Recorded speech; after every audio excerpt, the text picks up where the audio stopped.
Very pleased to have Sean Wagner here with us today. Sean is a research scientist and a quantum technical ambassador at IBM Canada. As a member of the IBM Canada National Innovations Team, Sean works with researchers at academic institutions and industry partners from startups to large companies in Canada on projects involving high-performance computing, computer architecture, quantum computing, and data science and AI applied to numerous scientific and business domains. His recent work focuses on hardware applications and training optimizations for deep neural networks and applications of quantum machine learning. As a member of the IBM quantum team, Sean is an advocate for and conducts workshops on quantum computing. Dr. Wagner earned a Bachelor of Science in Computer Engineering from the University of Waterloo in 2003 and completed a Master of Science, Applied Science and PhD degree in Electrical and Computer Engineering here at the University of Toronto in 2006 and 2011 respectively. And with that, I'm going to pass it on to Sean. Please, if you can have a round of applause. All right, well, thank you very much for that kind of introduction. We got the mic going? Okay, there we go. And it's great to be back here at the University of Toronto. I did graduate from here many moons ago, so it's always a pleasure to be back here. So today I'm going to talk a little bit about Qiskit. So this is an open source quantum software development kit that was introduced by IBM a few years ago. It's a very comprehensive set of tools for doing quantum computing, just on about just any platform out there. So what I'm going to do today is I'm just going to give you a feel for what Qiskit is capable of, but I also want to tell you what we're doing at IBM in terms of our system development and our roadmap and whatnot. So you get the whole picture of where Qiskit fits in with what we're doing at IBM. Okay, so at IBM, we're really focused on many different problems coming from many different industries, right? And so we've for years built large supercomputers. Some of those supercomputers actually ended up here at the University of Toronto. I had the privilege of actually working with the people that operate those supercomputers, and indeed we've been able to get a lot of really big science experiments done with those systems. But there are limitations. Right, and that's largely what you probably heard at this conference here today and in other sessions about quantum computing. So what we're really after here are the big problems that we can't solve using traditional classical supercomputing. And so some of the ones that we're really interested in are listed on the screen. This is not an exhaustive list by any means, but these are some key problems, right? So for instance, producing fertilizers, right? The nitrogen fixation problem is a quite significant one. It's one, if we solve it, we can potentially save a lot of energy or save a lot of cost on, say, producing food. Catalysts for CO2 conversion, of course, very important given climate change. We need to find more effective ways of capturing all the carbon that we're producing. When it comes to financial markets, the world economy, we need to find ways of modeling the economy in better ways such that we can make it much more stable and resilient to disruption, et cetera, things like that. And the last one on the bottom right there is really about healthcare. Can we develop drugs to counter, say, next generation diseases, whether they be, drug-resistant bacteria or the next, virus that comes along. So these are problems, yes, we can tackle some aspects of them using traditional computing, but quantum computing is poised to be able to help us solve the problems that can't be solved using traditional computing. So IBM has really been working in quantum computing for a long time. It's really been since the 1970s that we've had a team at IBM Research that's generally looked at quantum information science, right? And arguably the phrase is coined by one of our IBM fellows. His name is Charlie Bennett, and he still works at IBM, still doing a lot of research for us. And we really have kept this momentum going over the years and trying to find a way to build a practical, workable quantum computer. And it was in 2016 that we really achieved a major milestone. We were able to build a quantum computer that we felt was reliable enough, that was useful enough, and user-friendly enough that we could actually put it out on the internet and allow other people to use it. And so that's what we did in 2016. And the other part of it was we made that access free.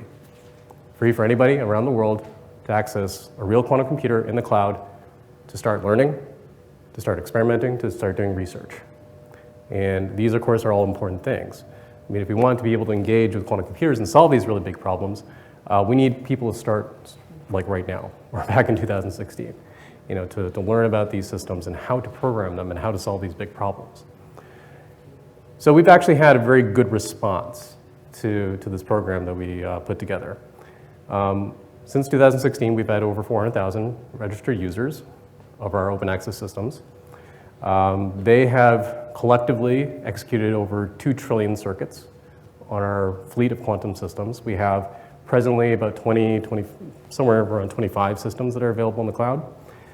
And routinely, those systems run about 4 billion circuits a day. So you may have heard in the previous lecture, for, say, the variational quantum eigensolver, you have to run thousands of circuits, right, to optimize, say, the ground state of a molecule that you're trying to study. Well, a lot of that work is being done on our systems here. The response from the scientific community has also been really great. So we routinely track when people publish research where they used our systems, whether the open access systems or some of the premium systems that we offer. And today we've tallied over 1,500 papers since 2016. So this is making a big impact here. There's a lot of interest in this, and we want to see that we continue to grow the ecosystem and continue producing great research. So this was a processor that we unveiled 11 months minus 1 day ago. So this is the IBM Eagle quantum processor. It's 127 qubits. So these are superconducting transmon qubits that we use in our systems. This was a bit of a milestone for us too, not just because of the raw qubit count on these systems here. This is the first time a company had put out a system with over 100 qubits on it. But it's also multi-layered. So you can see that we've kind of blown it up here. You can see that there are multiple layers. The quantum bits, or the qubits, actually sit on the topmost layer there. Those are the transmons.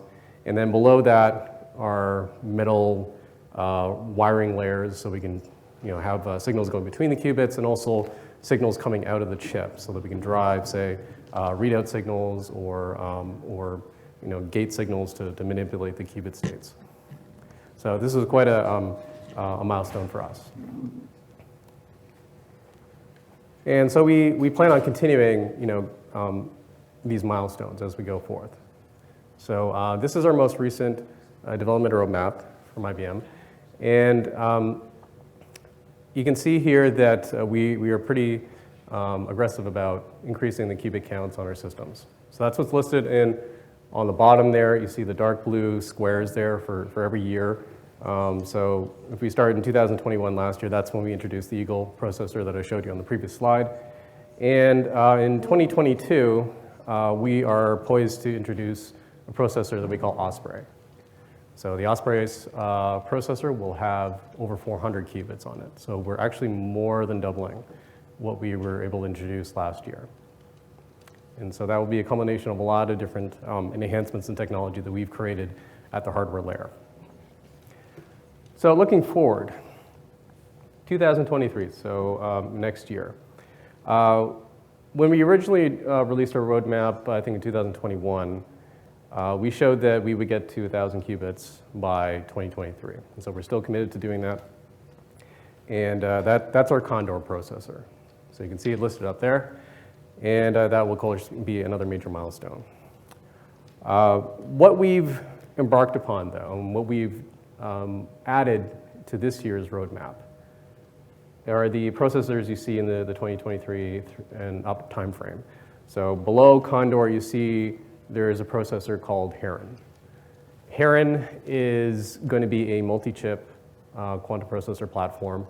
Essentially, what we're going to do is link multiple chips, each one of them about 133 qubits. We're going to link them using these classical interconnects.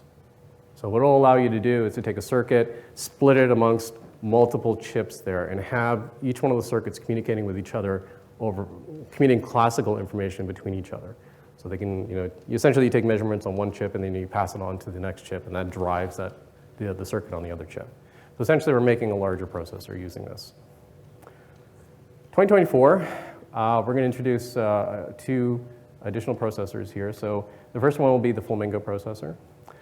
Flamingo is a multi-chip processor as well, except instead of having classical communication channels going directly between the chips, we are going to have quantum interconnects.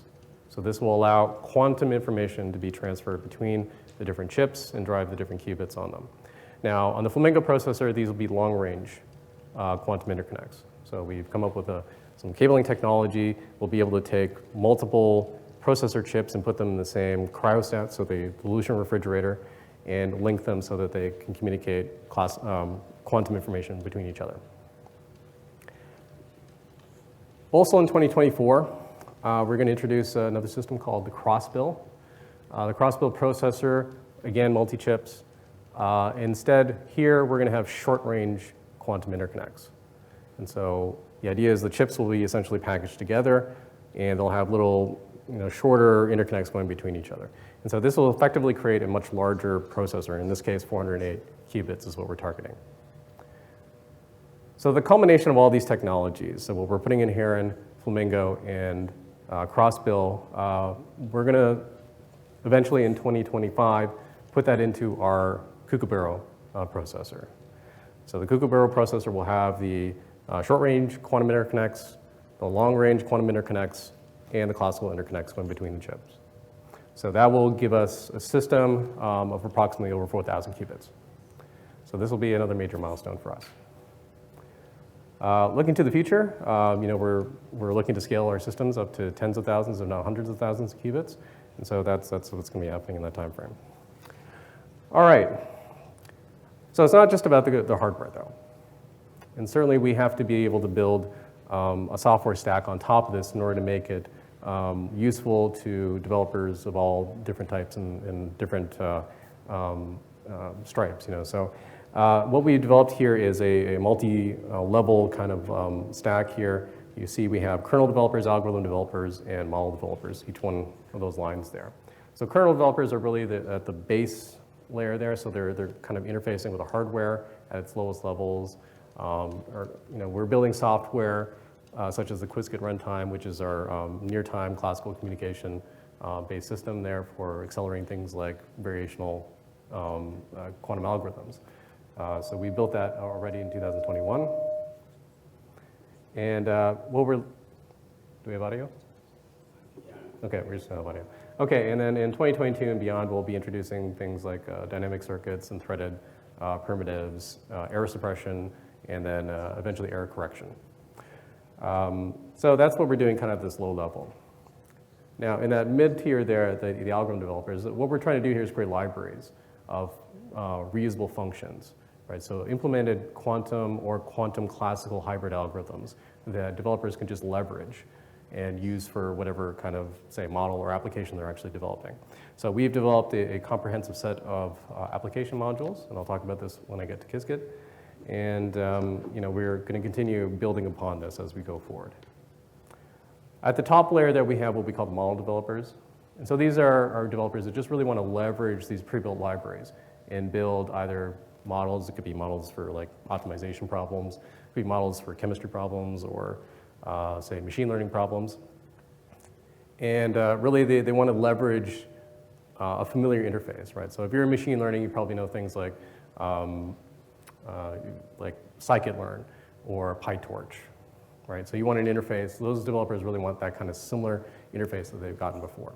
And so we're considering like how we're going to build that. We should see that in the 2023 timeframe. Actually, we're already seeing a lot of it right now. And I'll show you an example. Okay, I'm going to skip this slide here because I already went over that. Let's talk about Qiskit then. So Qiskit is our open source software development kit for quantum computing. This was introduced, I believe, in 2017. And it actually implements that kind of model that I showed you on the roadmap there, where we have these different layers of the software stack.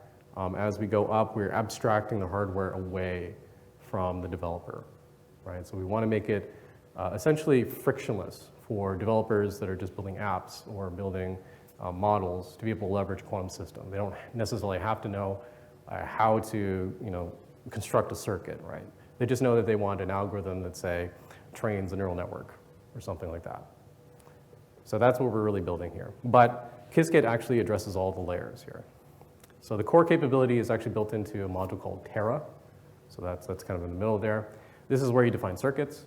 This is where we have our transpilers. This is where we have our basic circuit libraries and our basic algorithm libraries. So you'll find pre-built algorithms in there for things like Shor's algorithm, Grover's algorithm, quantum phase estimation, you name it, and all the standard kinds of algorithms are already built in there. We also build a lot of capability below that, so there's a simulation system that we have. We call it Qiskit Air. So this this is used in place of real quantum hardware there to allow you to benchmark and to test your code out before you run it on real hardware. But once you do run it on real hardware, we provide essentially a plug-in interface within Qiskit that interfaces to, well, not just our hardware. Of course, that's where we built it upon, but it can interface to other hardware. And so we've had other hardware vendors actually build plugins for Qiskit to drive their specific quantum processors. So at the high level, we've actually built a number of application modules into Qiskit. And so you see the 4 that we list there. Qiskit Nature is about solving chemistry problems. And also, we're planning to build some high-energy physics problems solvers in there as well.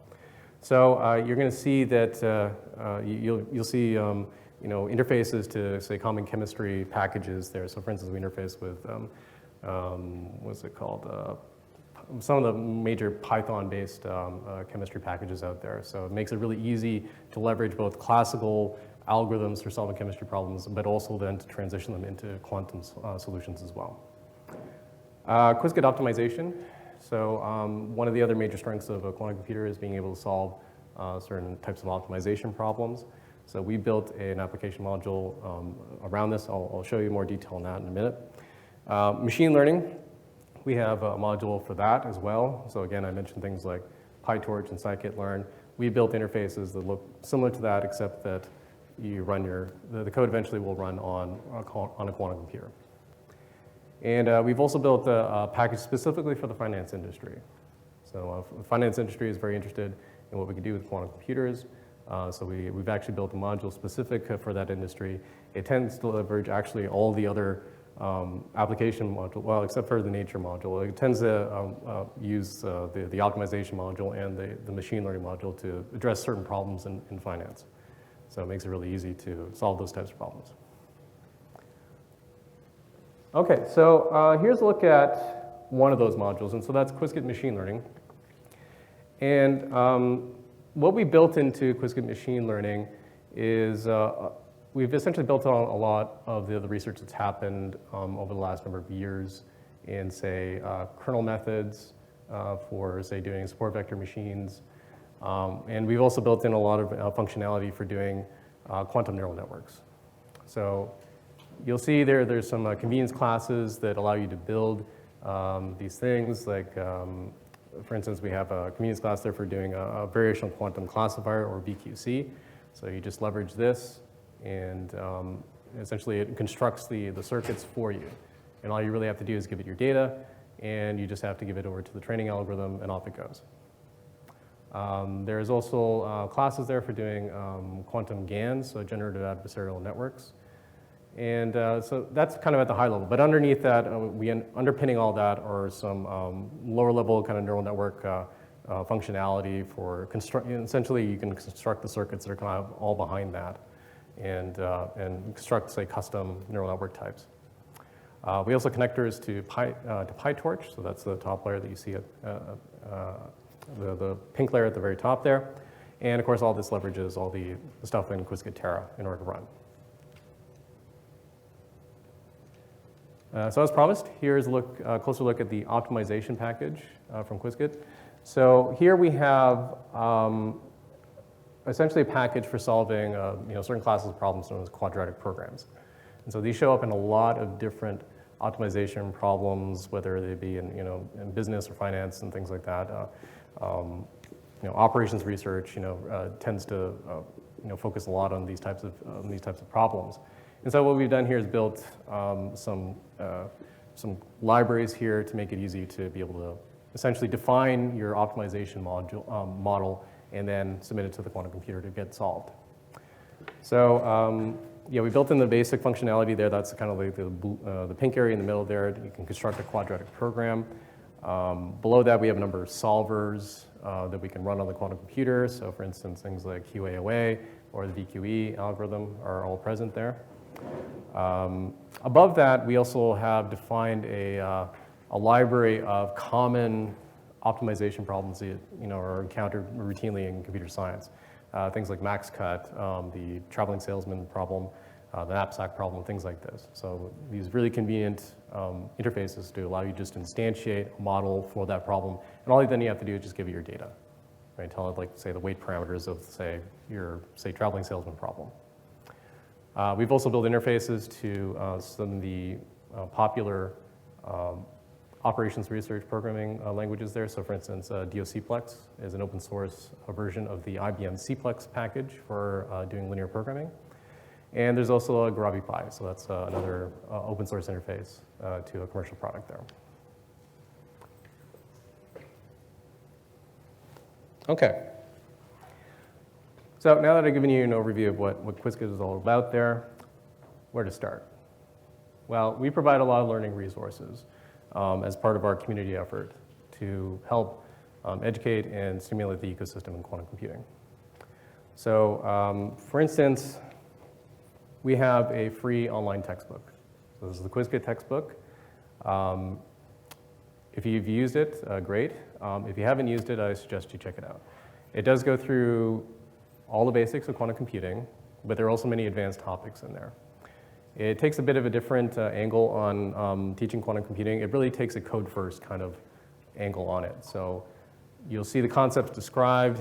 You'll see a little bit of the math explained as well. But then we immediately show you, OK, here's a program or some code in Qiskit that actually implements this concept that we're trying to explain here, whether it be entanglement, whether it be algorithms like Grover's algorithm. That's all explained in the textbook. You can run the code inside the textbook and see the results come back immediately. So I suggest you go check it out. It's also a community effort, so it's not just like an IBM authored thing. We actually have invited contributions from the open community to the textbook, and so we've had some really great response, and there's some really great contributions to it as well. There are some changes coming to this textbook, so you might notice that in the next, we'll see over the next little while. It's constantly evolving, I'll tell you that. We've added chapters on quantum machine learning, for instance. So it's good to check that out and see how we've explained quantum machine learning. We've certainly done a lot of research in this area. So and there's plenty of examples there on how to leverage Qiskit for machine learning. We also offer a certification program for Qiskit. So essentially, it's just an online test. You can take it from the comfort of your living room. Or you can actually go, there's actually testing centers. I don't think there are any in Canada, but there are in the United States. And essentially, we give you a study guide. We give you selections from the Qiskit textbook and all the tutorial material that we have. And the exam is really then there to test your knowledge of Qiskit. And if you pass, and I'll say it is a challenging exam, so be prepared, you get a certificate, you get a digital certification. So something that you can demonstrate to, say, potential employers or for your career development. All right, and so again, I'll mention the services that we offer over the cloud. So this is essentially how we're interfacing with all our quantum computers. They are available in the cloud through various interfaces that we've made. We give you toolkits that you can download to your own laptop, or you can actually leverage the online laboratory platform that we built. And I'll show you that in a second here. But basically, that's a screen capture there of all the systems that we offer presently. So there are about 20-something on that list there. So everything up to from 1 qubit up to, actually no, we retired the 1 qubit system. Now we only have 5 and up. But we show the 127 qubit system there. Now we'll note though, in the open access program, you don't necessarily get access to the largest systems. We offer on the open access platform up to 7 qubits. But it's certainly a good place to start educating yourself and start doing some basic research. All right, actually before I get to that, let me just get out of here, and I just want to show you what the platform looks like. So if you go to, here, I'm just going to actually go here, quantumcomputing.ibm.com. You'll get this. Well, you'll have to log in. You can create an account. It's free, and it's painless too. So certainly go check it out, quantum-computing.ibm.com. And once you've signed up, you'll get an interface that looks like this. So this is the dashboard. You'll see a number of tools here. So for instance, the main programming tools are the Quantum Composer and the Quantum Lab. So the Composer is a graphical user interface. Essentially, you can drag and drop quantum gates onto a circuit and essentially construct an algorithm that way. The Quantum Lab is a notebook interface, so it allows you to program using Qiskit in Python. So I'll show you that in a minute here, but I just wanted to make sure that we show you also like all the compute resources that I showed you before. So you'll see this is a live look at it, assuming that it gets loaded here in a minute. Okay, might be a little bit slow, that's okay. All right, well, you'll just have to trust me that the systems will show up then. All right, so I want to get into some Qiskit code here so you can see what it kind of looks like. So this is the Quantum Lab interface. So this allows you to program in Python using Qiskit. And can everybody see that all right? Or is it kind of, like, yeah, good? Okay. Okay, so we basically give you some startup code here when you start a new notebook. So here I'm just starting with a notebook that I've already prepared. And loads your account details and all this kind of stuff. But you can start out some of the basic stuff, like here I've constructed a basic NOT circuit, so all our qubits get reset into the 0 state, and all I have to do, and all I'm doing here is just inverting the state here so that I get 1. And so I'll show you here that you can construct this quantum circuit using this API call over here. And as you go down, you can view what the circuit looks like. From there, you can say grab a simulator, so that's what I'm doing in the next code cell. In this case, I use the air simulator from the Qiskit packages. And this just runs it, and we'll see what we get. And so the result is actually down here. So it says for all the runs that I did, and I actually ran this through the simulator 2,048 times, and every time it comes back with a 1. And so that's what I should get, right?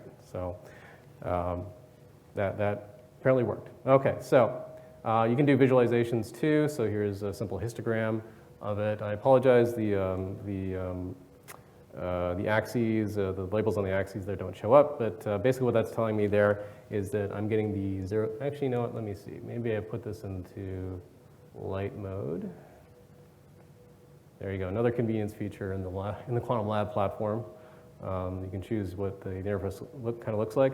So here, yeah, 100% of the time I get a 1 back. That's what I should get. You can construct more complex circuits. So here, CNOT circuits. Very simple here between 2 qubits. In this case, I showed, yeah, if I don't do anything with the qubits, I get 0, 0 in the end. That's what's plotted in the histogram there.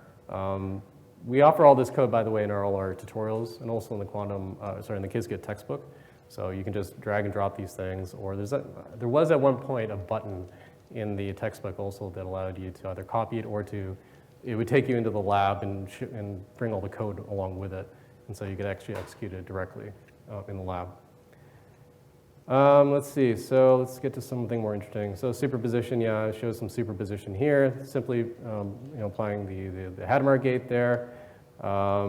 And what do we get when we do this? Well, the simulator is showing me that once I run that circuit, I get a 50-50 chance of getting either a 0 or 1, approximately. So there's a little bit of randomness here in the measurements, so that's why it's not exactly 50-50. And that was all in the simulator, though. But it's very quick and easy to then get this to execute on the real quantum system. So to do that, I would do something like, load my account information. I get this thing called the provider object. Here what I've done is I've listed all the backends that we have. So these are all the systems that exist in the cloud. You'll see it's a mix of both real quantum computers and also high-performance simulators that we put into the cloud. So one of the great things about that is that, well, simulators, we generally don't have such a long queue time for those systems. When you get into the real quantum computers, you may be sitting in the job queue for a little while. But the simulators that are online allow you to perhaps get to the queue a little more quickly. And it also supports a large number of qubits, so up to 32 qubits on, say, the CHASM simulator. So really what that allows you to do is sidestep maybe some of the limitations you have on your laptop. Once you start getting past about like 20 qubits, it's really memory intensive, right? So we provide these simulators to get around that problem. So you can get some more information about each one of the backends there. That's what this little magic function in Python is showing me here. So it gives me information about systems like the Oslo system and the Nairobi system there, which are 7 qubits each. You can see some of the 5 qubit systems there as well. And some more convenience functions, more information here. So what I've done is I've selected the Bellum system, which is a 5 qubit system. So you see the topology there. You'll see some metrics on the system if I scroll down here. So you see a number here called quantum volume. So this is an indication of the capability of the qubits in the system. And if you scroll down, you get lots and lots of detailed information there, all to help you guide you on which system is most appropriate for your particular circuits. And once you get that, you can, once you get a system, you can do things like transpiling the circuit to the, and that has, do we have a problem with the, oh, no, there it's back, okay. So you can transpile the circuits. We offer that again in the basic Qiskit package. And then I can submit a job, tell it to execute, and that's the result I got when I did that. So that was a simple superposition experiment, just a Hadamard gate, and you can see I got about 50-50 on each one. So you can actually see and inspect the results of your jobs over here. So here, that was the job that I ran, and there it goes. There's another look at the data. All right, so that's a quick look at Qiskit, and that's kind of the basic stuff there for constructing circuits. But as promised, we have these high-level application modules. So for instance, the machine learning model, a module. And so what this code set here is showing is kind of what we can do with that. Again, we have convenience functions here that all fall under this module here, Qiskit Machine Learning. I will tell you though, if you do install this on your laptop or on your local machine, you will have to install the machine learning application module separately, because we don't just force you to install everything all at once, because you may not need some of the componentry in there. So we package all of the machine learning stuff in Qiskit Machine Learning here. So here I'm showing that, well, I've generated some data here, and we provide some library circuits here. So this is instantiating a ZZ feature map. So this allows me to map classical data onto the quantum states inside the machine. And it constructs the circuit essentially for me, right? So I didn't actually have to construct all the gates there. It just produces it for me. And you can see there's it kind of broken down into the constituent gates. Some more things here. So we provide, in this case, what I'm doing is I'm using a kernel method to do a support vector machine with the assistance of a quantum computer. So essentially, the quantum computer is going to calculate a kernel function. And so that's a circuit that it would construct out of this. So it's just these 2 feature maps back to back. And then once I have that circuit or that kernel, I can then just leverage things like scikit-learn. I can just tell scikit-learn, okay, instantiate a support vector classifier, but use this kernel function that will just happen to execute on a quantum computer, right? So I didn't have to, if I'm somebody who's in machine learning and I've constructed a model of something, right, or I want to use a support vector machine, this will be very familiar, right? I didn't have to change a lot of code. I just had to add a few lines of code here in order to get to the quantum computer. And so you can see here, there's multiple ways of leveraging this, and every time I ran this with different ways, I got a classification score of 100%. So it's doing pretty well. Okay, so I'm going to stop there with a demo. I just want to get back to a couple last things on the slide deck here. So one thing, so I'm running a quantum computing workshop at this year's WeaveSphere conference. So it happens at the Metrotronic Convention Center in November. This will be a 3-hour workshop, so I invite you all to join us there. And there's also going to be another quantum workshop there where we'll have a lot of guest speakers from various startup companies and various players in the Canadian ecosystem that will talk about their various initiatives. All right, with that, I'll stop there.